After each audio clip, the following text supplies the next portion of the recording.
As a woman interested in science, one of my heroes has always been Marie Curie. But let's find out what people actually know about her. Hey, what do you know about Marie Curie? Didn't she invent radiation or something? What are you looking at? Hey, what do you know about Madame Curie? Wasn't she like French or something? Okay, wow. So apparently the average person knows very little about Madame Curie.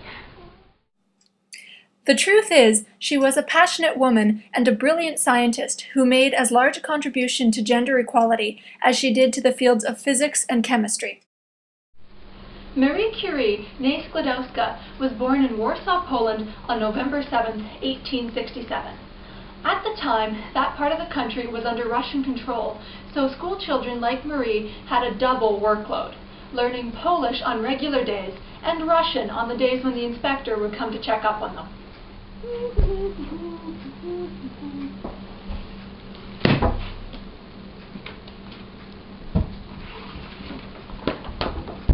So little girl, what have you learned about Imperial Russia and our glorious Tsar?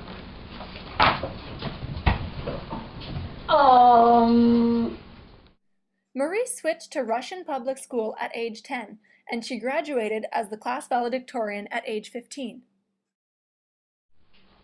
Marie's father was a school teacher and could not afford to send her and her equally intelligent sister Branya to university, so the sisters came up with a plan.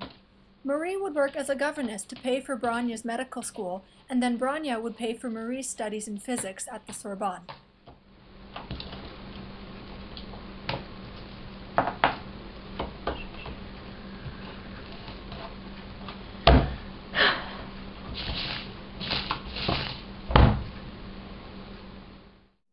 Marie did not have fun working as a governess, and to make matters worse, she fell in love with the son of one of her employers. That did not end well. A letter for you. Let's see.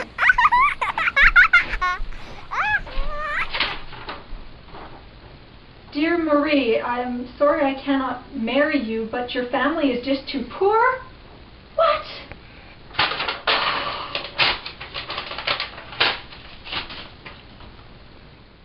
Finally, aged 24, Mary entered the School of Sciences at the Sorbonne. She was one of 23 women out of 1,825 students. At first, Marie lived with her sister Branya and her husband, but soon found that she could not concentrate on her studies because of the constant traffic of Polish socialists, politicians, and medical patients that were constantly coming to the apartment. So she found a place of her own and found it much, much quieter. In 1893, Marie completed her master's in physics, graduating first in her class. Then she enrolled in a master's in mathematics program, which she finished the following year, second in her class. It was around this time that Marie was introduced to a young physicist, Pierre Curie.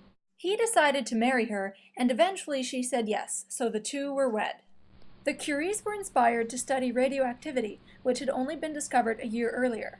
Marie realized that there must be other, more radioactive elements than uranium. This led them to the discovery of two new radioactive elements, radium and polonium. Marie gained her Doctorate of Science in 1903, the same year that she and her husband were awarded half of the Nobel Prize in Physics.